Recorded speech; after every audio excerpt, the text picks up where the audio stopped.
eles são diferentes uns dos outros. Um é mais sério, o outro mais simpático. Por que não marrento? Enquanto aquele ali parece mais tímido. Eles representam 48,5% da população brasileira. Estão em desvantagem neste quesito, já que a maioria ainda é de mulheres. Mas ganham disparado quando o assunto é fugir do médico. Mas afinal, por que os homens detestam tanto a ideia de ir ao médico? Por que os homens não gostam da ideia de ir ao médico? Muitas das vezes o homem ele não tem essa cultura de se tratar, né? Só quando acaba ocorrendo ter uma doença grave por conta disso que ele começa a tratar. Porque os homens têm receio do tratamento que o médico vai passar para eles. Ao contrário das mulheres, que querem sempre se prevenir, sempre mais. Independente do que o médico passa para orientar, para fazer, a mulher ela vai seguir fazer com toda a segurança. E o homem ele não se sente seguro para realmente ir no médico cheio dos preconceitos. Primeiramente que a gente chega lá, os caras inventam um monte de doença, ninguém quer doença, né? O homem, como você sabe, né, nós brasileiros no caso, pensamos que somos super-homem, não é isso? E no caso a gente pensa que isso é coisa de mulher e de modo tal não vamos ao médico, não é? Só numa urgência, será necessária talvez, não é? Mas de outra forma não. As desculpas são muitas, mas o fato é que a ideia de que homem de verdade reluta e não precisa de informação ainda existe. Foi o que comprovou um estudo apresentado numa reunião da Associação Sociológica Americana em São Francisco. Uma realidade preocupante. O Instituto Brasileiro de Geografia e Estatística confirmou que a expectativa de vida dos homens continua menor do que a das mulheres. Segundo o Ministério da Saúde, de cada 5 pessoas que morrem com idade entre 20 e 30 anos, 4 são homens. Você sabia que no Brasil hoje morrem mais homens do que mulheres? Por falta desse entendimento de querer se tratar, né? Sim, e justamente por causa disso, pelo preconceito que o homem sente de ir no médico. Agora eu estou sabendo disso agora. Essa questão eu não sabia. A sua saúde, como é que anda? A minha saúde anda bem, ando fazendo exames regularmente, dentro dos prazos que os médicos estipulam e assim vamos vivendo, né? Graças a Deus, 10. Está muito bem, perfeitamente bem. Tem ido ao médico com frequência? Todo ano. Faz um bom tempo que eu não vou, muito tempo.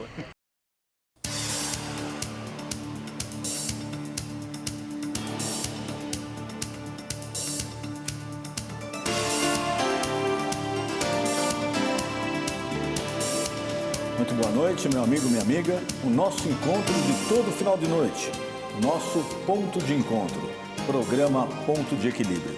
Acesse o nosso site www.programa.deequilibrio.com.br. Envie seu e-mail contato@programa.deequilibrio.com.br. E essa noite é com imenso prazer que eu recebo o Dr. Fernando Almeida. Doutor, muito obrigado por ter aceito o nosso convite. É um prazer estar aqui com você, Denis. É um prazer recebê-lo aqui. Dr. Fernando Almeida é médico urologista e hoje nós vamos falar sobre um assunto que interessa a todos, a mulher, ao homem, mas principalmente ao homem. Vamos falar sobre a saúde do homem.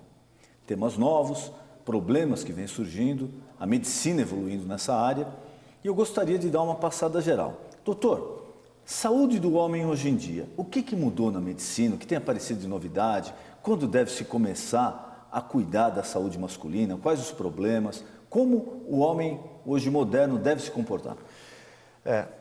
O que acontece é que hoje a sociedade moderna tem visto uma sobrevida maior das pessoas. Então hoje a gente vive muitos anos, então é muito comum se encontrar pessoas com 80 anos de idade trabalhando e ativas. E com isso, muitos problemas que a gente não via com tanta frequência no passado passaram a ser vistos hoje em dia.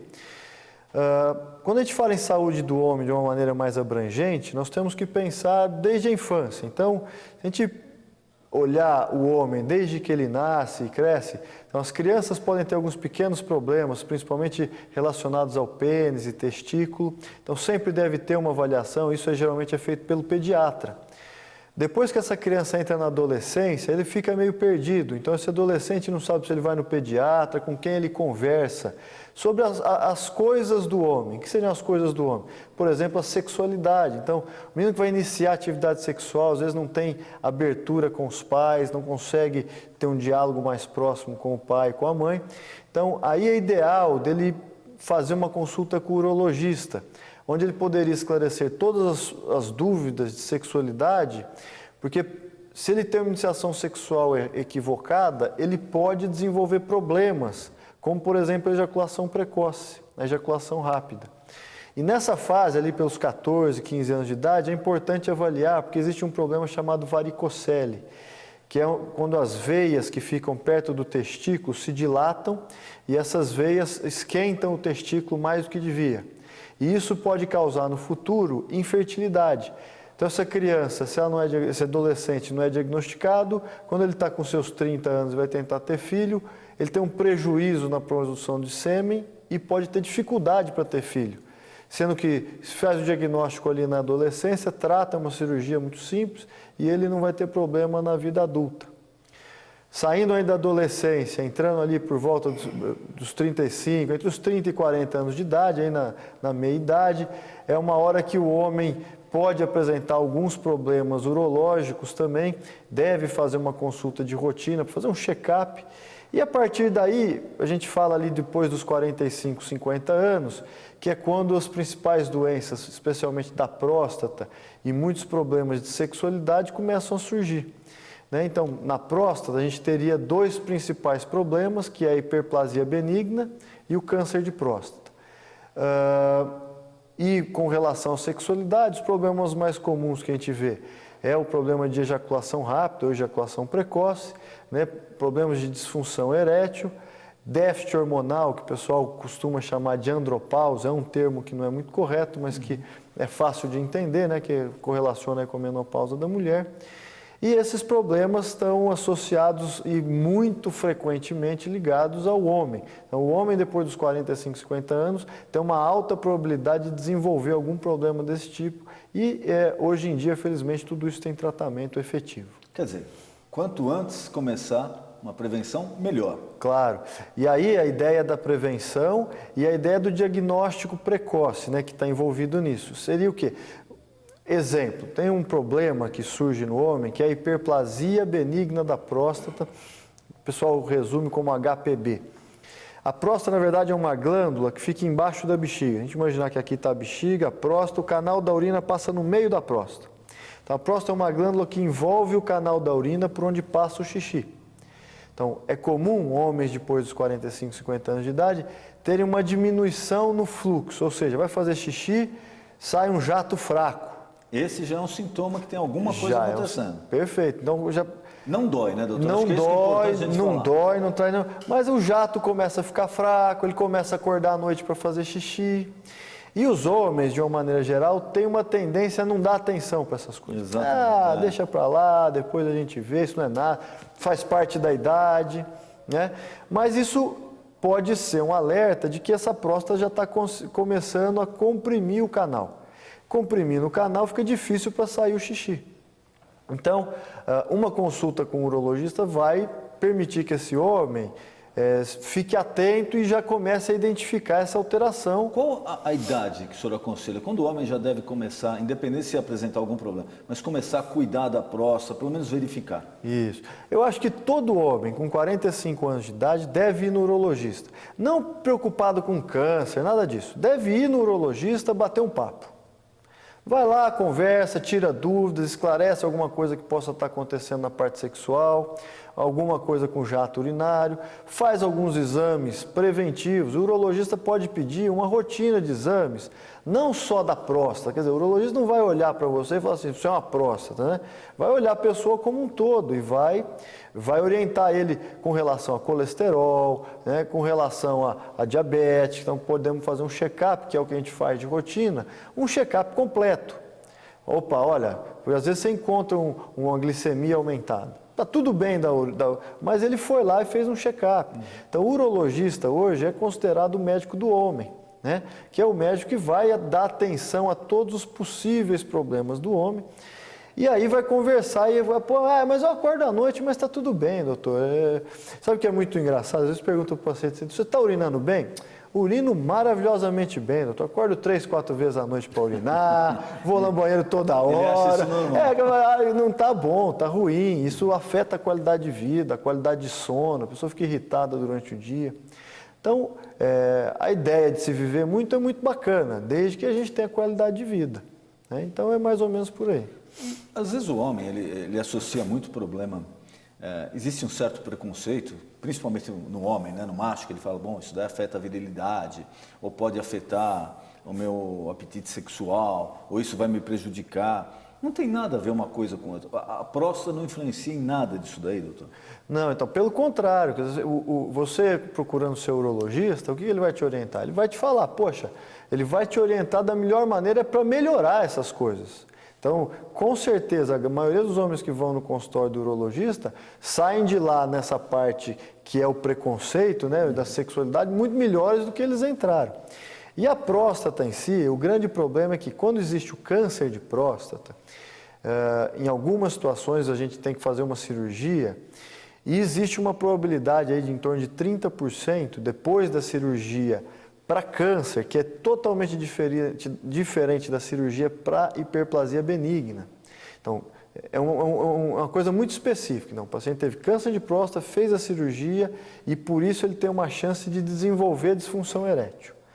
Mas não é todo mundo que opera a próstata que vai ter disfunção erétil, é a minoria, né? Porque a maioria das cirurgias que a gente faz é uma cirurgia minimamente invasiva para tratar um problema benigno. O senhor falou que um dos sintomas seria esse, a dificuldade já de urinar. Além disso, se a coisa evolui, qual é o outro sintoma que a pessoa, o homem começa a notar? Bom, a minha urina já está mais fraca, agora tem alguma outra coisa que pode ser um indicador perigoso? Então, assim, voltando na história dos problemas da próstata, a gente tem 2 problemas que tem que ficar bem claro para os seus ouvintes. Entende? O câncer de próstata e a hiperplasia benigna. Então, quando o jato está fraco, isso é que assusta. O cara, pô, está fraco, será que eu estou com câncer? Não tem nada a ver. Então, quando o jato está fraco, isso aí geralmente é sintoma de um problema benigno. Certo. O câncer de próstata, ele não dá sintoma. Ele só vai dar sintoma na fase mais avançada dele. E também não dói, né, doutor? Não dói, não dá incômodo. Não dá. Então, o câncer de próstata precisa de alguns exames. E aí que a gente orienta do toque, de fazer o toque para ver a próstata. Igual a mulher palpa a mama para ver se existe nódulo, né? O toque é para isso, para fazer uma palpação na próstata.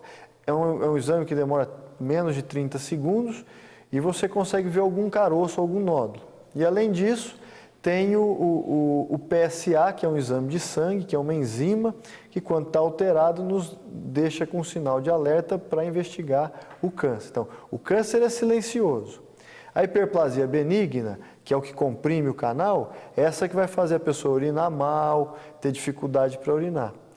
E aí, esse tratamento muitas vezes é só com medicamento. O cara toma um remédio e começa a urinar muito melhor, para de acordar à noite, então melhora a qualidade de vida. E o maior preconceito, vamos ser bem objetivos, é com o exame de toque, principalmente para o homem, que é uma coisa que é desagradável, mas que precisa ser feita. Eu escutei muitas pessoas falar, não, eu não vou fazer o toque porque eu fiz o meu exame de sangue e não, está muito baixo, não tem necessidade de fazer o toque. Mas também uma grande maioria fala que, independente do exame de sangue, tem que se fazer o exame de toque. Isso aí é um assunto bastante interessante, um pouco controverso hoje em dia. O que acontece? Vamos imaginar que o paciente tem, como você disse, um PSA muito baixinho. E ele tem um urologista que o acompanha. Então, esse urologista pode optar. Vamos imaginar que você foi no médico aos 50 anos, seu PSA é muito baixo, você fez o PSA e o exame de toque. O toque era completamente normal e o PSA muito baixo, abaixo de 1, ou em torno de 1. O seu urologista pode optar por fazer o toque a cada 2 anos. Então, não é todo ano. Então, no outro ano, ele pede só o PSA. Está estável esse nível de PSA, ele pode ir acompanhando sem necessariamente fazer o toque todo ano, né? Então, mas isso precisa de um médico que entenda o que está acontecendo muito bem e que já te conheça, né? para poder dizer, não, eu já fiz o toque, eu tenho certeza não tinha nódulo nenhum, o PSA está super baixo, estável, a gente pode esticar mais o prazo do toque, né, porque é uma coisa que os homens não gostam muito, apesar de não ser nada dolorido, nem nenhum problema em se realizar. É hereditário, doutor, o câncer de próstata? É hereditário, existe uma alta correlação hereditária. Então, nos homens que têm pai ou parente de primeiro grau, tio, né, de primeiro grau, que tenham tido câncer de próstata numa idade antes dos 65, 70 anos, antes dos 65 anos, né, esses têm que tomar um cuidado a mais. Então, esses sim, devem aos 45 anos já começarem a ficar atentos. Os que não têm essa história podem começar aos 50. Mas a história genética é muito forte no câncer de próstata, assim como no câncer de mama para a mulher.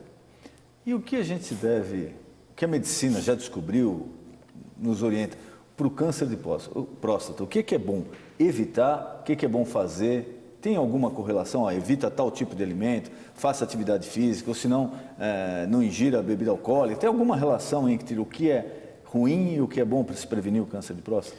Então, existem alguns estudos que foram feitos com populações. Aí a gente precisa entender um pouquinho disso.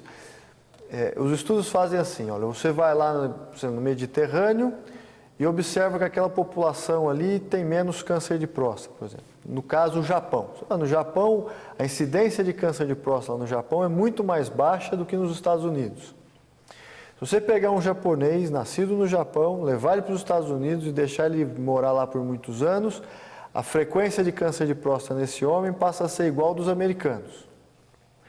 Então, possivelmente, muito provavelmente, o estilo de vida e a alimentação ocidental estão influenciando no surgimento do câncer de próstata. Então, talvez algumas coisas que se façam, que se da alimentação oriental, previnam, ou vice-versa. E a partir disso, algumas coisas foram imputadas ao longo dos anos, mas com um certo risco em se afirmar com certeza. No caso, o tomate... isso eu já ouvi falar. Tomate, foi então, o tomate teria algumas substâncias, no caso o licopeno, que estaria associado a uma prevenção. O selênio, que é um outro um oligoelemento, também estaria associado. Mas é difícil a gente recomendar isso na prática. Olha, você tem que comer tomate para evitar o câncer de próstata. O mais provável é que esteja relacionado com o estilo de vida, né, que se leva quando você está vivendo aqui no nosso ambiente oriental. Então, se ingere muita mais carne vermelha aqui do que lá, né, no Japão, por exemplo. Então, a gente tem uma alimentação muito mais rica em gorduras, em coisas que causam um estresse oxidativo no organismo, enfim, é uma coisa mais complexa. Mas o estilo de vida saudável deve ter uma proteção. O que é o estilo de vida saudável? Evitar excesso, uma alimentação adequada, né? Evitar excesso de carne vermelha, cigarros, a coisa toda. Ter uma proteção geral no organismo, né? Não só relativa ao câncer de próstata. Então, basicamente hoje, o que você recomendaria para a pessoa não ter câncer de próstata? Muito difícil, né? Você fala, come tomate, é difícil dizer isso. Você desenvolveu pílulas com licopeno e tal, mas a gente não tem uma evidência muito forte. Cientificamente ainda não está... Existem algumas evidências, mas não é tão forte a ponto de convencer para a gente recomendar para a população em geral para fazer esse tipo de intervenção.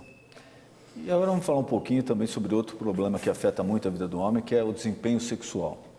É comum a gente escutar, às vezes, eu não estou bem de cabeça, eu estou estressado, então meu desempenho sexual piorou, senão, de repente, olha, quando eu durmo mal, quando eu ingiro tal tipo de alimentação, eu sinto que meu rendimento piora ou melhora. O que tem de verdade e mentira, doutor, nessa história? Muito bom. É assim, ó, tem uma frase interessante que é assim, tudo que faz mal para o coração faz mal para a ereção. Né? Porque o que acontece? A ereção, para ela existir, para o homem ter ereção, ele precisa de quê? Que entre mais sangue no pênis do que saia. Então, abre a artéria e fecha a veia. Então, entra mais sangue do que sai. E aí, com isso, o pênis fica ereto. Se a artéria, vamos imaginar o cano que entra água, está entupido ou não está legal, não vai conseguir entrar a quantidade de sangue necessária e aí ele não vai ter uma ereção adequada. Mas no ser humano isso é um pouco mais complexo, porque além disso, quer dizer, para que haja a abertura dessa artéria ou desse cano para entrar o sangue, é muito importante que exista um bem-estar da pessoa. A Organização Mundial de Saúde hoje, ela usa a qualidade de vida sexual, a sexualidade, como um dos parâmetros para definir se a pessoa está com uma boa qualidade de vida. Então, se a pessoa está com uma qualidade de vida ruim, ou seja, trabalha muito, estressado, cansado, físico e emocionalmente, psicologicamente, ela nem pensa em sexo. Por outro lado, a pessoa que está tranquila, sossegada, lá na praia, ela vai ter mais desejo sexual, a libido vai estar melhor e, consequentemente, vai conseguir um melhor nível de ereção. Então, a interferência externa acaba afetando a qualidade de ereção. Você na pergunta já comentou, quer dizer, o cara está preocupado, cansado e tal, não consegue... Dormiu mal. Comeu uma bruta feijoada, não quer nem pensar em sexo, né? E o jovem, os cuidados que ele tem das doenças sexuais, o que isso pode prejudicar ele depois na vida adulta, porque o jovem é difícil de às vezes aceitar a orientação, mas eu acho que seria importante os pais passarem, os jovens também entenderem que o que ele está fazendo hoje, por exemplo, sexualmente ele está fazendo hoje, pode prejudicá-lo lá na frente, pode prejudicar como adulto, pode prejudicar para ele ter filho. O que ele pode evitar, o que ele deve fazer, doutor? Legal. Porque, olha, veja, a gente observa isso no consultório. Às vezes o jovem vai no consultório, o pai leva e tal, são poucos ainda, a gente não tem essa cultura no Brasil, mas o jovem chega no consultório e às vezes o pai já falou para ele 1000 vezes pôr camisinha. Então, às vezes ele tem um paciente que tem mais idade, ele leva o filho lá. E depois ele dá o feedback, fala, pô, o senhor falou para ele o negócio da camisinha, sabe que mexeu com o menino. Às vezes o pai fala, a criança ou adolescente não dá tanta atenção para o pai. Mas quando ele vai no médico, o médico fala e orienta e dá alguns exemplos, ele passa a usar. Então, hoje em dia, com essa história de sexualidade está muito desenvolvida e muito falada e comentada na mídia, os jovens estão tendo uma atividade sexual muito intensa e eles não se cuidam do jeito que devia.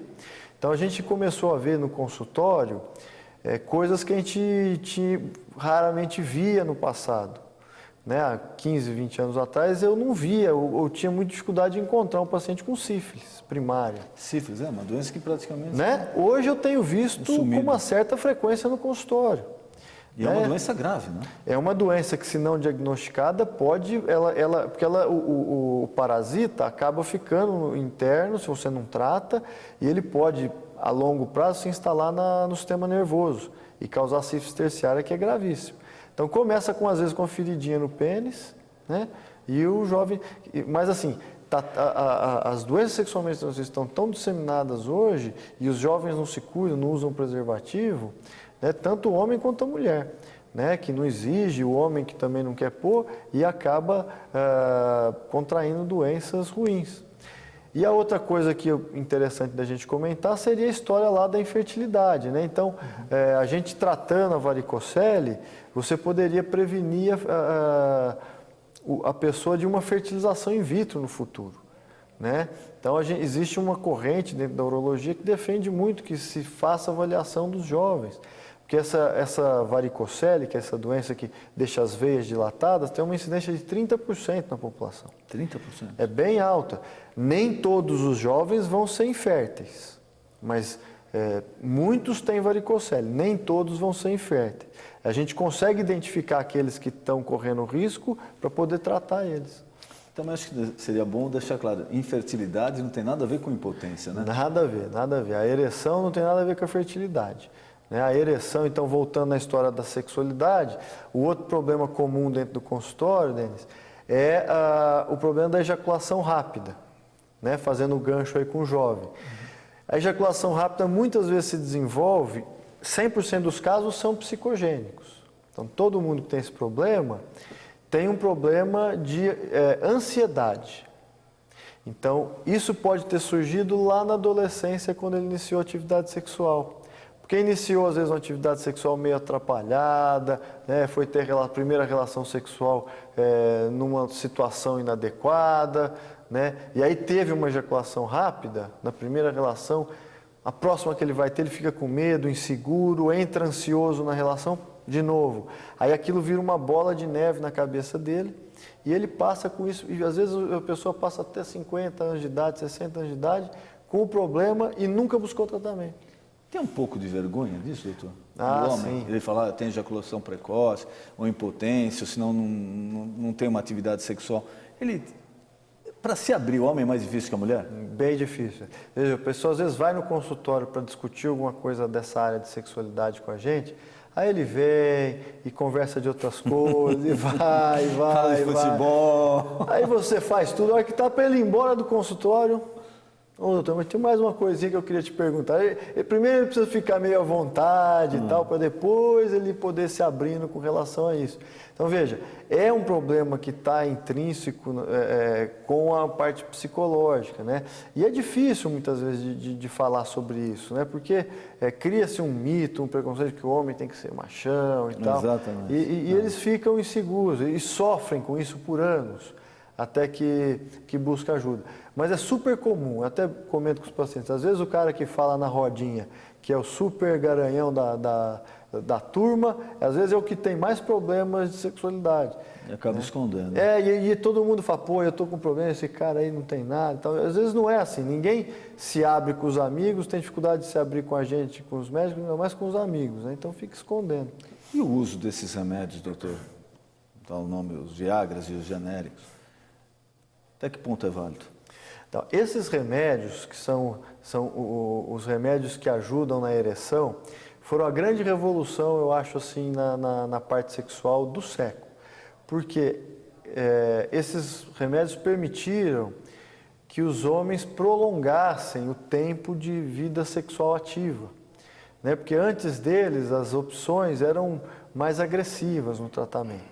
Então, hoje, com um simples comprimido, você passa a ter vamos imaginar que você tem uma ereção parcial, você toma esse remédio, você passa a ter uma ereção completa e consegue ter uma relação, uma vida sexual ativa satisfatória. O problema com eles é que é o uso indevido. O que a gente chama de uso indevido? São os jovens, né? Isso que, inclusive, eu ia na continuidade falar sobre isso. Tem jovens que estão consumindo esses comprimidos junto com energéticos, fazendo uma bomba lá. Exatamente. E tomando. Né? Esse é o problema, quer dizer, aí, como não existe um controle, você compra esse remédio hoje na farmácia sem nenhuma receita, sem uma prescrição médica, é um absurdo. Então os jovens vão lá, eles às vezes querem ter uma super performance sexual, né? Aí toma esses remédios. E qual o problema disso? O problema é que essas medicações foram testadas e estudadas, então todo remédio para ser lançado, ele é estudado progressivamente. Primeiro uma população menor, depois uma população maior, até que uma população grande. Quando você faz o estudo, imagina que você tem uma complicação com o uso desse remédio, mas que é pequenininha. Só vai aparecer quando você tratar muita gente. Nunca se estudou o efeito direto no pênis e nem o efeito colateral em população jovem. Então, a gente conhece na população idosa, mas no jovem não. Então, é possível que existam efeitos colaterais intensos e riscos no uso dessas medicações que a gente não conhece. Então, o uso no jovem é um uso que a gente chama off-label, é fora da bula. Né? Então, não está previsto, nem para bem nem para mal, o risco, né? E nem benefício. Então, o conselho, não deve usar.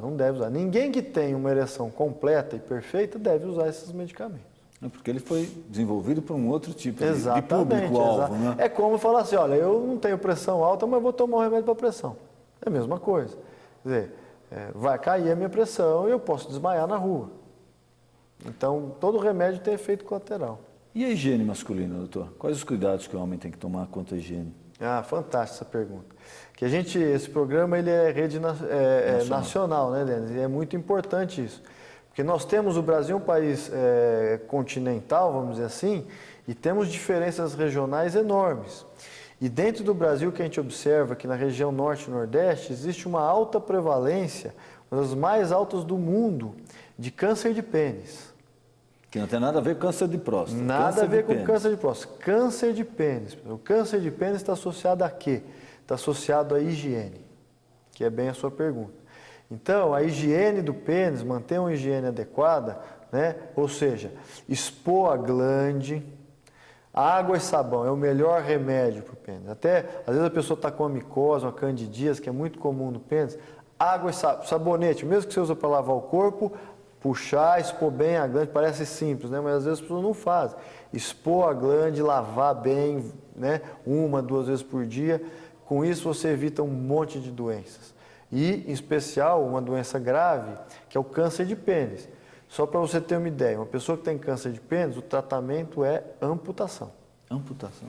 Então é terrível, né? Quer dizer, a sequela é terrível. E a higiene previne isso. E existe uma prevenção muito, muito simples. Higiene. Quer dizer, não precisa de médico nem nada. É só Nada, quando lavar. tomar banho, lavar corretamente, passar lavar. água, sabão. Água, sabão. Lavar igual você lava a mão, lavar o pênis. Né? Manter ele sempre limpinho, não tem problema. Doutor, nosso programa está acabando. Eu queria mais uma vez agradecer a presença do senhor aqui e queria deixar à sua disposição para as suas considerações finais. Algum recado que o senhor queira passar, algo que eu não perguntei, por favor, fique à vontade. Assim, a consideração final é, como a gente tem espaço aqui como urologista, né? É uma área que a gente gosta muito, a gente adora ser urologista, é uma profissão muito bacana, é que os homens devem encarar isso, que o urologista é o médico do homem, assim como a mulher tem o ginecologista, como a médica da mulher, que ela vai lá chorar os males, tirar as dúvidas, né? Usem o urologista da sua cidade, o seu urologista próximo, usa esse médico como um bom conselheiro, como uma pessoa que pode te ajudar em todos os problemas de saúde, que ele vai poder te indicar qual colega, qual médico adequado para você procurar, como seu médico, que esse urologista está preparado para isso. E ele vai te orientar e te ajudar a ter uma melhor qualidade de vida, uma melhor sobrevida, para que você curta as coisas boas da vida. Doutor, muito obrigado mais uma vez. Eu que agradeço, receber o senhor aqui. Prazer foi todo meu. E você já sabe, o nosso encontro de todo final de noite, programa Ponto de Equilíbrio. Boa noite.